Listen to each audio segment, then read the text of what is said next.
So guys, a pretty important subject that I want to touch on today. And I think I'm going to show you an example of Scientology children of a very young age being subjected to Scientology auditing. This is without a doubt a primary reason that Katie Holmes left Tom Cruise. Scientology will start auditing a child as soon as they believe that child is capable of understanding basic Scientology auditing commands. Let me just jump in and show you an example of here. This is actually what inspired me to talk about this subject today. This is from a Scientology Facebook group specifically for Scientology mothers, but it says here, my daughter, 4 years old, and her auditor at the Bogota Ideal Org. Ideal Org is just Scientology's term for a Scientology organization that has purchased and renovated like a 50,000 new square foot building that they don't need. That's all Ideal Org means. So my 4-year-old daughter and her auditor at the Bogota Ideal Org, she came out of session more enthusiastic than I have ever seen before. She was singing, I am so happy. I am so happy. This child is 4 years old. And her mother is posting and advertising and promoting like this. She's very proud of the fact, like this is considered a very big deal. This child is now at the young age of 4 considered by her mother and by the people she's, I guess, bragging to. My 4-year-old daughter is basically already now on Scientology's bridge to total freedom. Now, it shouldn't be newsworthy that a 4-year-old child is happy or enthusiastic. If you have a 4-year-old child, I hope that 4-year-old child is enthusiastic about even the smallest thing, finding a crayon they had lost on the floor, being given a cookie. I have had 3 different, my girls are grown now. I mean, or they're at least older than 4. Having a 4-year-old child who is happy and enthusiastic is not an indication that Scientology has done something special. And yet the fact that a 4-year-old child is being subjected to Scientology auditing, I think is a reason why we need to discuss what Scientology auditing is and why children would be subjected to it. Now, your standard run-of-the-mill auditing is something that you would never, ever want to have a child subjected to. There are certain types of auditing for babies, for example, that is a different kind of auditing and is really just the kind of stuff like an example would be a type of auditing you might do on a baby lying in a crib would really just be something like you make that body lie in that bed. Thank you. You make that body lie in that bed. Thank you. Just over and over and over again. The concept of that kind of auditing is you are validating the thetan. Thetan is Scientology's word for the spiritual being. You are validating the thetan for having control over that body, even though Scientologists would say a baby body, one of the reasons babies are so fussy and you know, can be difficult is that you have a thetan who, you know, weeks or months ago was in a full-grown body that they were able to control. And now they're all disoriented because they just suffered loss of life. They've just picked up a new body. They've just re-experienced the traumatic experience of birth. They have this little tiny body that they can't control. This is very upsetting to the thetan, and that's one of the reasons babies are difficult or fussy, is this sort of conflict between a thetan that Scientologists believe is trillions of years old and this brand new body that is very hard to control. So the thetan finds very hard to control. I no longer believe in this stuff, but this is how Scientologists think about it. So that's an example of a baby auditing process where you're not really expecting an answer. You're not expecting compliance. You're actually doing the opposite. Even though you're not getting an answer and you're not getting compliance, you're acting as if you are. Okay. So then you have other kinds of auditing that might involve just walking around and touching objects. And if you have a 4-year-old who's at least able to understand words and is able of walking around and touching objects, that's an example of a type of auditing that maybe you could do on a child that age. There is some types of auditing. Scientologists call it auditing, but it's not really, it's just playtime. And that's having an auditor essentially go, you know, this is the session or whatever, and then just let the kid do almost literally whatever the hell they want. And then whenever they're done and happy, you sort of say end of session. And this is really done to kind of condition a child into thinking that an auditing session is just a fun thing. That an auditing session is being able to have playtime with this person who you begin to know and trust called the auditor. But really what I'm describing here has absolutely nothing to do with what a Scientology auditing session is. And here's, we get to what I will call normal auditing, what auditing really is. And that is a procedure, a one-on-one procedure, almost always involving Scientology's e-meter, where you are being asked very oftentimes, some of the most invasive, inappropriate, personal, private questions that you could possibly imagine. Not all auditing sessions have as the meat of the session these kinds of questions. But even an auditing session that has a pretty benign topic for the meat of the session, like some auditing sessions might just have to do with memory, right? Like recall a time you felt affinity for someone. Get an answer, thank you. Recall a time you've had agreement with someone. Recall a time you communicated with someone. Pretty benign, innocuous stuff that's intended to help with just memory and recall. But even on something as seemingly benign as that, an auditing session always begins with a set of questions that invariably involve questioning you about extremely intimate, private, personal things. And so this is what's called in the beginning of an auditing session, addressing the rudiments. Scientology would say the rudiments, the things that have to be in place in order for an auditing session to occur. So in the beginning of every auditing session, you're asked, do you have an upset with someone? The Scientology words are, do you have an ARC break? Do you have a present time problem? Has a withhold been missed? ARC break just means, do you have an upset? Present time problem just means, is there something you have your attention on right now that you feel like you need to be dealing with that more so than being here in this auditing session? And has a withhold been missed is really the catch-all question where things get problematic, which is there anything you've done that you don't want someone to know about? And someone has given you the idea that maybe they might know.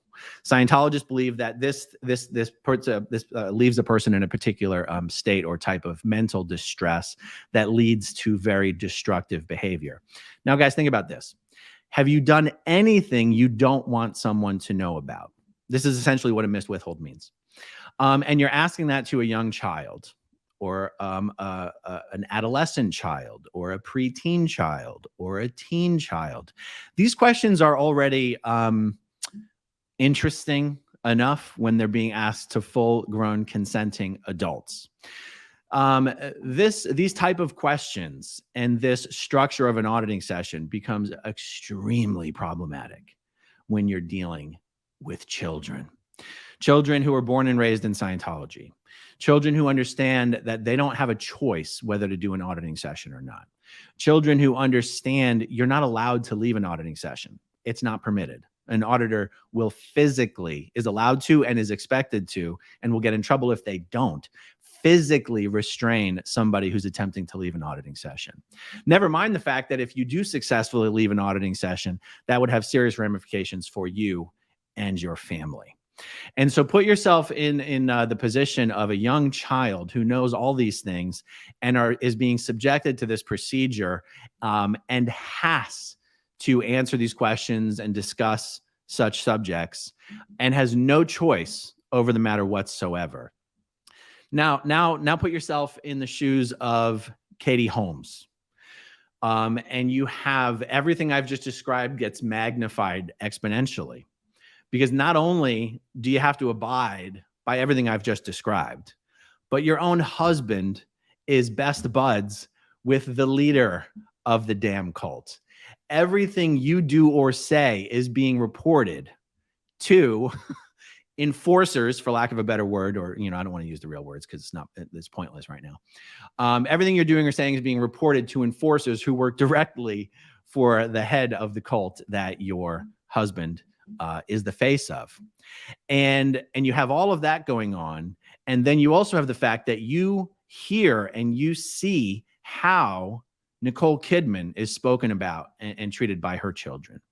You hear how Mimi Rogers is spoken about and treated by everyone in Tom Cruise's camp. And I think it wouldn't have taken Katie Holmes that long to realize that if she were to have continued to go down that Scientology path with her daughter, she would almost certainly eventually wind up in the same boat as Nicole Kidman and her strained relationship with her children, and how Nicole's children are constantly told by their Scientology friends and auditors and ethics officers and handlers. Handler's not a real word in Scientology, but it at least has some regular meaning. How their mother is really just a suppressive person, and they should just have a fair roads, fair weather relationship with their mother to keep her from, attacking Scientology. And then, of course, you have Katie herself, who was subjected to all sorts of Scientology auditing, the version of Scientology auditing that's even a little more intrusive and oppressive, called security checking or sec checking.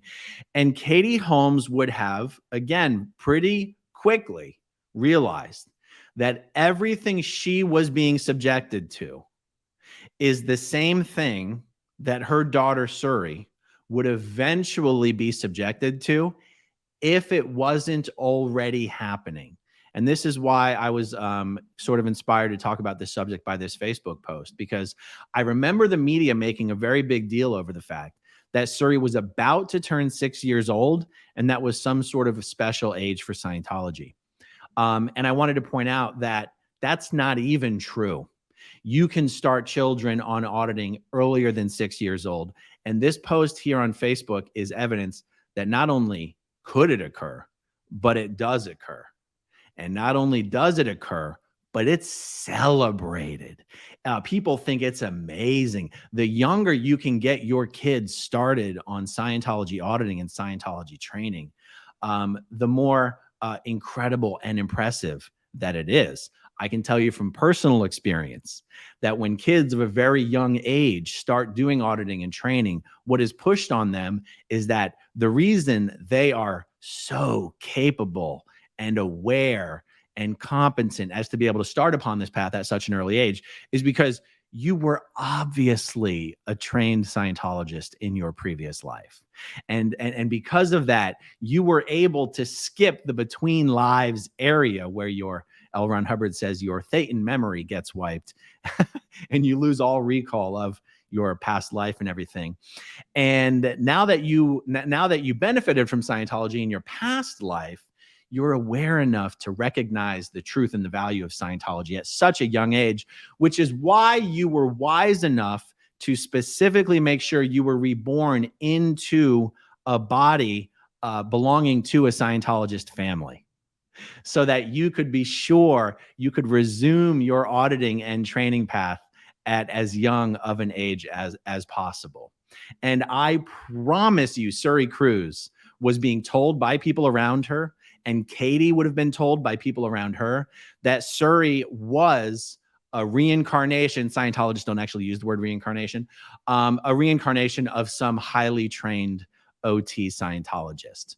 So anyhow, this subject of children being subjected to Scientology auditing, and not only that, but even further, children being trained as Scientology auditors, so that they themselves are actually the ones conducting these highly invasive auditing sessions on full-grown adults, is something I really do want to discuss more on my channel.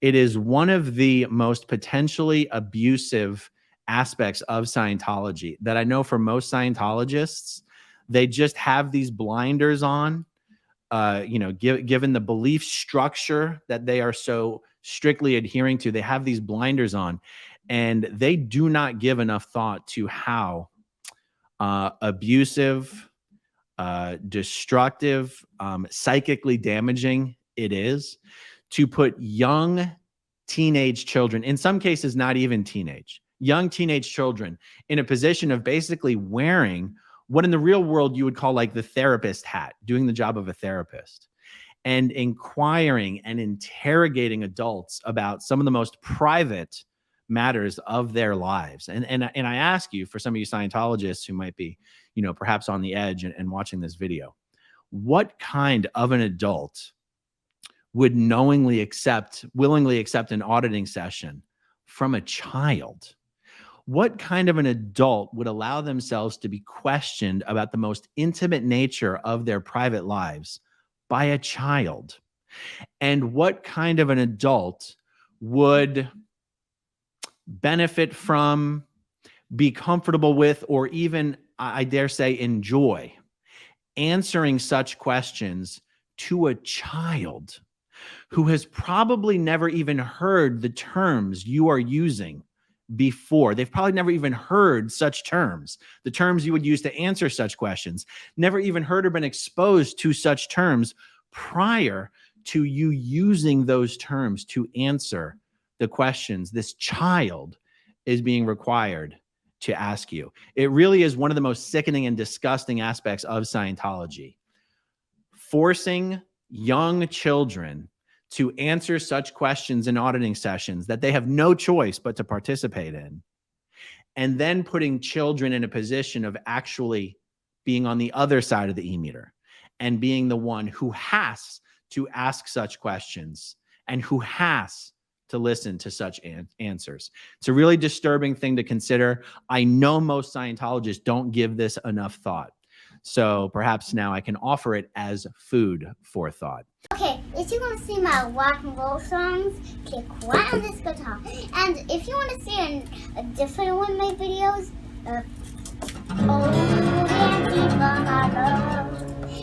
then you could click right inside here. If you have subscribed or not, subscribe right here. Bye.